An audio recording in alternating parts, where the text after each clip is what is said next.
నుంచి 3 గంటల కంటే సరే అని నేను 1 గంటకి స్టార్ట్ అవ్వబోతుంటే స్టార్ట్ అయ్యే ముందు కొంచెం నోడల్ ఆఫీసర్ని వేశారు దానికి స్పెషల్గా. సో నోడల్ ఆఫీసర్ గారు మీరు ఇప్పుడు రాకండి, సీఎం గారు వచ్చారు, మళ్ళీ డిస్టర్బెన్స్ అవుతుంది, అందరికీ డిస్టర్బెన్స్ అవుతుంది, మీరు కొంచెం ఆగిరండి అన్నారు. ఆగిరండి అన్నప్పుడు మేము 2 గంటలకి 2:30 అయింది, ఆల్మోస్ట్ 2:30 వరకు మేము 2 గంటలకి స్టార్ట్ చేశాను. అక్కడ నుండి విపరీతమైన జనాలు, వేలాది మంది భక్తులు జనాలు మమ్మల్ని బోనాలు చూడడానికి వచ్చేవాళ్ళు వీళ్ళందరూ ఉంటారు కాబట్టి మేము ఆ టైంకి సరే సీఎం గారు వచ్చినప్పుడు ఆయన రాష్ట్రానికి అధినేత చీఫ్ మినిస్టర్ కాబట్టి ఆయనకు ఆ రైట్ ఉంటుంది కాబట్టి ఆయన వచ్చిన టైం ఆగమన్నప్పుడు ఆగాము, సమంజసమే. కానీ మేము ఆగినప్పుడు మేము మళ్ళీ వాళ్ళు వెళ్ళిపోయాక మమ్మల్ని ఏ టైంకి అయితే రమ్మన్నారో ఆ టైంకే వచ్చాము. ఆ టైంకి తర్వాత కూడా మరి ఒక పోలీస్ ఆఫీసర్ని ఎస్ఐని పెట్టారు. ఆ ఎస్ఐ త్రూగా మేము వస్తున్నాము.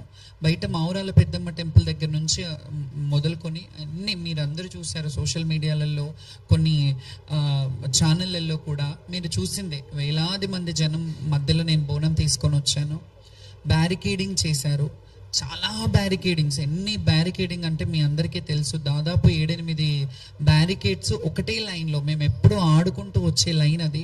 ఆ ఒకటే లైన్లో చాలా బ్యారికేడింగ్స్ పెట్టారు. మొదటి నుంచే స్టార్ట్ అయింది అది. ఫస్ట్నే రోప్ పెట్టారు, రోప్ పైకి లేపుతుంటే దాని మీద నుంచి ఇంకా మేము కింద నుంచి వచ్చాము. ఇవన్నీ పక్కన పెడితే మీడియాలో వస్తున్న media in the sense social మీడియాలో వస్తున్న అవాస్తవమైన మా మీద దుష్ప్రచారం ఏం జరుగుతుందంటే శ్యామల బోనం పడిపోయింది అని చెప్పారు. ఇది శ్యామల బోనం పడిపోలేదు, ఎప్పుడు పడలేదు, అలా పడొద్దని కూడా భగవంతుని కోరుకుంటాను. ఎప్పటికీ ఆ అమ్మవారి శక్తిని ఇవ్వాలని కోరుకుంటాను. ముందుగా ఈ మాట అయితే క్లియర్ చేస్తున్నాను, నా బోనం పడిపోలేదు అండ్ నేను ఎక్కడ చెప్పలేదు నా బోనం పడిపోయిందని. ఇది వాళ్ళే కొన్ని ఛానళ్ళల్లో, కొన్ని యూట్యూబ్ ఛానల్స్లలో కావచ్చు, సోషల్ సైట్స్లలో కావచ్చు, సోషల్ ప్లాట్ఫామ్స్లో కావచ్చు, వాళ్ళే ఇట్లా బోనం పడిపోయింది, అట్లా జరిగింది, ఇట్లా జరిగిందని చెప్పారు. నా బోనం ఎక్కడా పడలేదు. కాకపోతే ఎప్పుడు వచ్చే విధంగా మాత్రం రాలేదు. ఆటపాటలతో దప్పు వాయిద్యాలతో అట్లా వస్తుంటే చాలా బ్యారికేడ్స్, అంటే ఒక దగ్గర వదిలేరు, మళ్ళీ ఇంకో దగ్గరకు వచ్చేసరికి ఇంకో బ్యారికేడ్. మీరు చెప్పినట్టు మాతో 5 మందిని పంపిస్తానంటే అది కూడా పంపించలేదు. ఒకరిద్దరినే లాస్ట్ వరకు, ఒకరినో ఇద్దరినో పంపించారు. ఒడిబియ్యం మిస్ అయిపోయాం మేము అక్కడే, ఒడిబియ్యం కూడా వెనక్కి అయిపోయినాయి. సరే ఇవన్నీ అయ్యాయి, సంతోషంగా వాయిద్యాలను పెడతానన్నారు. ఇదంతా తర్వాత చెప్తాను. ఫస్ట్ బోనం పడిపోయిందా లేదా అనే క్లారిటీ ఇస్తా. బోనం పడలేదు. ఇప్పటి వరకు అయితే నా ఇన్నేళ్ల చరిత్రలో, ఇన్నేళ్ళు నేను బోనాలు ఎత్తుతున్నాను, ఎప్పుడు పడలేదు. సో ఈసారి కూడా పడలేదు. కాబట్టి నా ఫ్యాన్స్కి, నన్ను నమ్ముకునే భక్తులకి, వీళ్ళందరికీ నేను ఈ విషయంగా మీకు చెప్తున్నాను ఈ ప్లాట్ఫామ్ విధంగా. అది ఆ వీడియోస్ కూడా పెడతాను, నేను నా ఇన్స్టాగ్రామ్లో పెడతాను. నేను వెళ్ళి బోనం ఎక్కించేది. కాకపోతే అసంతృప్తితో వెళ్ళిన మాట వాస్తవమే. ఎందుకంటే ఎప్పుడు ఆనందంగా ఆటపాటలతో, మీ అందరికీ తెలుసు, గత వీడియోలు చూస్తే వాయిద్యాల నడుమ, డప్పు సప్పుళ్ళ నడుమ అమ్మవారి పూనకంతో వెళ్ళే వాళ్ళము. ఎక్కడికక్కడ నిర్బంధనం మెల్లిగా అంటే ఇది ఒక టార్గెటెడ్ విషయంలాగా జరిగినట్టు అనిపించింది నాకు. ఎందుకంటే ఇందులో జరిగిన తప్పిదం ఏంటంటే మాకు యాక్చువల్లీ పోలీస్ డిపార్ట్మెంట్ నుంచి ముందుగా ఒకరోజు ముందు కాల్ చేశారు. వెళ్ళాం, మీటింగ్కి రమ్మనంటే వెళ్ళి వాళ్ళు చెప్పిన టైమింగే, మీరు లక్షలాది మంది వస్తారు, ఈ లక్షలాది మందికి ఇబ్బంది కావద్దంటే మీరు ఈ టైంలో రండమ్మా, మీకు ఏ ఇబ్బంది ఉండదు, మిమ్మల్ని సాఫీగా పంపిస్తాము. మోరోవర్ అందులో ఇంకో మాట చెప్పింది ఏంటంటే, హామీ ఇచ్చింది, ఇది కూడా వీడియోలు ఉన్నాయి, నేను పెడతాను ఇవి. వాళ్ళు ఏం హామీ ఇచ్చారంటే, బ్యారికేడింగ్ పోలీస్ స్టేషన్ ఎక్కడి వరకు ఉందో అక్కడి వరకు మీ వాయిద్యాలతో రండి, అక్కడి నుంచి లోపల వరకు మేము పెడతాము. కల్చరల్ డిపార్ట్మెంట్ నుంచి మేము కల్చరల్ టీమ్ని పెడతాము, ఆ వాయిద్యాలతో మీరు వెళ్దురు కానీ ఎవరు వచ్చినా మీకు ఘన స్వాగతం పలుకుతామనే మాట చెప్పారు. ఆ ప్రపోజల్ మేమే అంతకుముందు ఉన్నప్పటి నుంచే పెట్టాము. గతంలో మంచిగా జరిగినప్పుడు మంచిదని చెప్పాము, బాగాలేనప్పుడు బాగాలేదని చెప్తాము. మంచిగా జరిగినా బాగాలేకపోయినా ఎలాగైనా సర్దుకోవాలనే విషయం మీ తత్వం మాకు బోధపడలేదు, ఎలా సర్దుకోవాలి. ఎందుకంటే లక్షలాది మంది వచ్చే భక్తుల్లో మేము ఎన్నో సంవత్సరాలుగా మా జీవితాన్ని అమ్మవారికి అంకితం చేసి, మా జీవితంలో ఎన్ని ఒడిదుడుకులున్నా, ఎన్ని కష్ట నష్టాలున్నా, ఏ బాధలున్నా, ఎండ వాననక ఏది ఉన్నా, ఏది వచ్చినా, ఎలాంటి అవాక్కులు చెవాకులు వచ్చినా ఖచ్చితంగా సంవత్సరం అంతా ఆషాఢ మాసం ఎప్పుడు వస్తుంది, అమ్మకు బోనం ఎప్పుడు పెట్టాలి, మేము ఎప్పుడు వెళ్ళాలి, మేము ఎప్పుడు అలంకరించుకొని అమ్మకు కనపడాలి. ఎందుకంటే అలంకార ప్రియురం మేము. మా జీవితాలే అమ్మవారి సేవకు అంకితమైన వాళ్ళము. ఈ అలంకార ప్రియుల అనే ఇదిని మేము అమ్మవారిని ఆవహించుకొని అలా అలంకరయ్యి చక్కగా అమ్మవారికి మమ్మల్ని చూసి సంతోషిస్తుందేమో, అమ్మ మమ్మల్ని ఆ బిడ్డలు వచ్చారు, నా బిడ్డలు చక్కగా వచ్చారు. ఎప్పుడైనా ఒక తల్లికి బిడ్డను చూసినప్పుడు వాళ్ళు చక్కగా ఉన్నారు, వాళ్ళు మంచిగా ఉన్నారంటేనే, వాళ్ళు హెల్త్గా వెల్త్గా అన్ని విధాలుగా బాగున్నారంటేనే అమ్మకు ఆనందం. అట్లాగే మేము అమ్మ బిడ్డలం కదా, మా తల్లిదండ్రులు అది ఉన్న జీవితంలో వివక్షతకు గురైన జీవితాలు మావి. ఎవరికీ తెలియదు మా లొసుగులు ఏముంటాయి, మా మంచి చెడ్డలు ఏముంటాయి, మేము ఎలా అనుభవిస్తుంటాం, మా జీవన విధానం ఏంటి, మా జీవన శైలి ఏంటి ఎవరికి తెలియదు.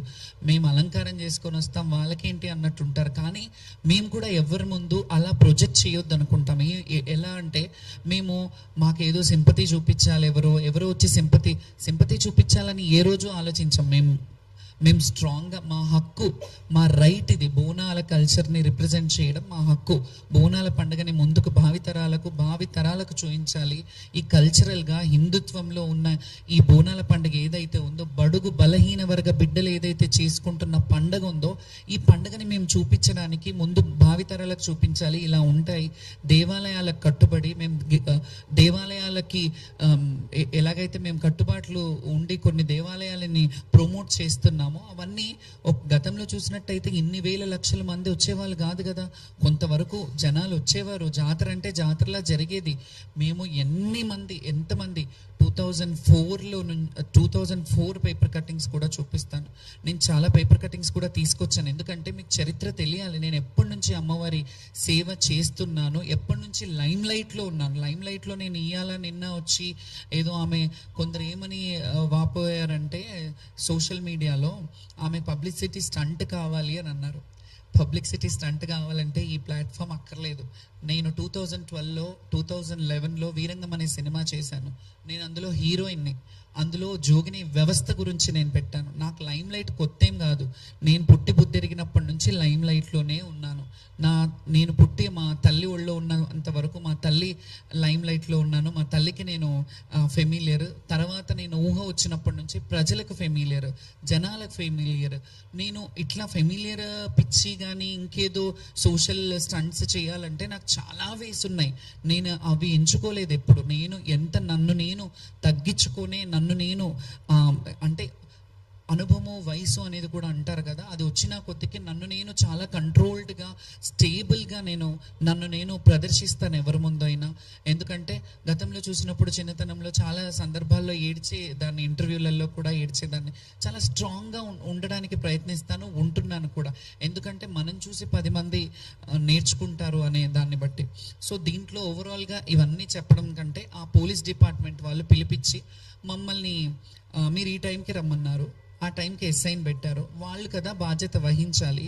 పోలీసుల మీద మేము ఇట్లా ఎందుకు చేశారు, మీరు ఇది కరెక్ట్ కాదు కదా అని అన్నాము. నెక్స్ట్ డే బోనాలు పడిపోయిన వాళ్ళే కొందరు బోనాలు పడిపోయినాయి అని చెప్పారు.